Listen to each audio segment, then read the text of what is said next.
नमस्कार, मैं हूं भावना शर्मा। आप देख रहे हैं लोकमत राजस्थान। आइए देखते हैं आज की खास खबरें। राजस्थान के पूर्व मुख्यमंत्री अशोक गहलोत ने एक बार फिर से सीएम भजन लाल पर पलटवार किया है। उन्होंने कहा कि मेरा मानसिक संतुलन बिल्कुल बिगड़ा हुआ नहीं है, बल्कि महात्मा गांधी ने तो कहा था कि मैं सेवा करने के लिए 125 साल जिंदा रहना चाहता हूं। साथ ही उन्होंने कहा कि मैं भी कम से कम 100 साल जिंदा रहना चाहता हूं ताकि राजस्थान वासियों की सेवा कर सकूं।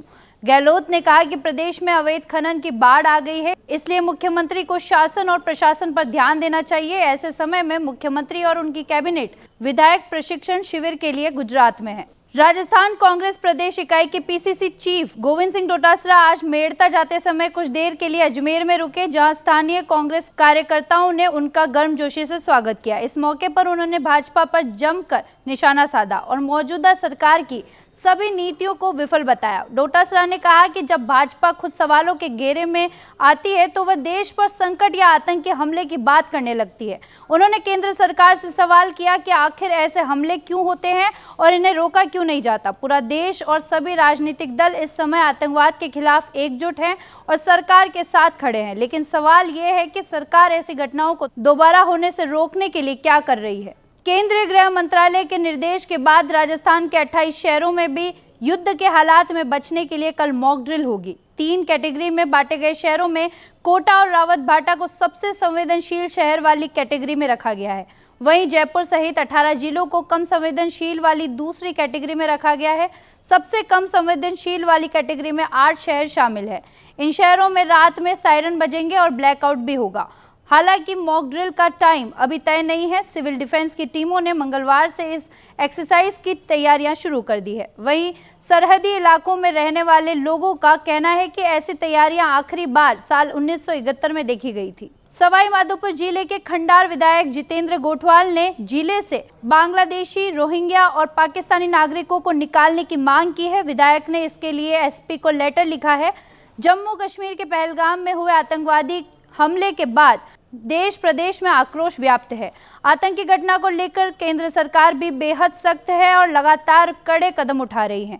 केंद्र सरकार के निर्देश के अनुसार राजस्थान सरकार की ओर से पाकिस्तानी नागरिकों को चिन्हित कर वापस भेजा गया है। वहीं पाकिस्तानी व बांग्लादेशी नागरिकों को लेकर सरकार लगातार एक्शन में है। अब इसी कड़ी में खंडार विधायक जितेंद्र गोठवाल ने भाजपा कार्यकर्ताओं की मांग व खंडार क्षेत्र व जिला सवाई माधोपुर में अनाधिकृत रूप से निवास कर रहे पाकिस्तानी व बांग्लादेशियों को तुरंत निकालने की मांग की है। इसे लेकर विधायक गोठवाल ने सवाई माधोपुर एसपी को पत्र लिखा है। राष्ट्रीय जांच एजेंसी ने राजस्थान में कई इलाकों में छापेमारी की। यह कार्रवाई राजस्थान के निमराना में होटल हाईवे किंग पर फायरिंग मामले में की गई, जिसमें कनाडा आधारित खालिस्तानी आतंकी अर्श डल्ला की साजिश का खुलासा हुआ है। आपको बता दें, 8 सितंबर 2024 को होटल हाईवे किंग में हुए हमले में करीब 35 राउंड फायरिंग की गई थी। जांच में पता चला कि हमलावरों का मकसद दहशत फैलाना और होटल मालिक से फिरौती की मांग करना था। आरोपियों की पहचान बम्बिहा गैंग से जुड़े अपराधियों के रूप में हुई है, जिनके डल्ला के आतंकी नेटवर्क से सीधे संबंध पाए गए हैं। कोटा में जीजा ने अपने ही साले को गोली मारकर हत्या कर दी।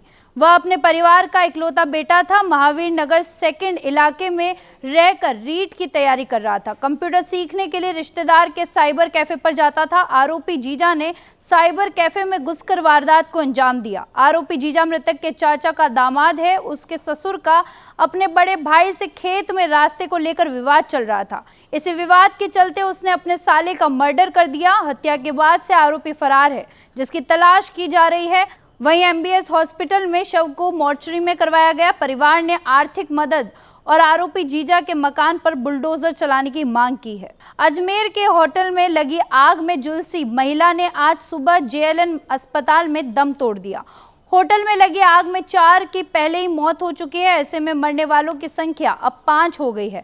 बता दें कि 1 मई की सुबह डिग्गी बाजार स्थित नाज होटल में सुबह करीब 8 बजे आग लगी।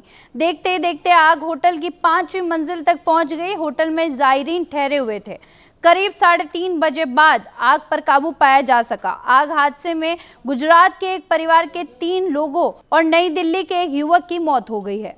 राजस्थान के जयपुर में पत्नी के अफेयर से परेशान होकर युवक ने फांसी लगाकर आत्महत्या कर ली है। युवक ने फांसी लगाने का वीडियो भी बनाया। युवक के सुसाइड करने से पहले के भी 2 वीडियो सामने आए हैं, जिसमें वह बता रहा है कि उसकी मौत का जिम्मेदार कौन है। युवक ने वीडियो में कहा कि वह वैशाली नगर थाने में शिकायत दर्ज कराने के लिए भी गया था, लेकिन वहां पर उसकी शिकायत नहीं लिखी गई।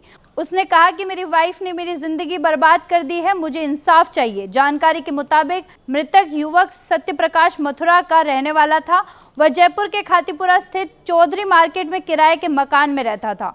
2 साल पहले बगरू की रहने वाली सोनू देवी के साथ उसकी शादी हुई थी। पुलिस ने बताया कि 2 मई को उसका पत्नी के साथ झगड़ा हुआ था, जिसके बाद वह अपनी मां के पास आया और फिर वापस अपने कमरे पर गया। पत्नी से झगड़े की बात पर जब परिजन पहुंचे तो सत्यप्रकाश फंदे से लटका मिला। सूचना पर पुलिस आई और शव को कब्जे में ले लिया। वहीं पोस्टमार्टम के बाद शव परिजनों को सौंप दिया है। अभी के लिए इतना ही। और खबरों के लिए बने रहिए लोकमत राजस्थान के साथ। धन्यवाद।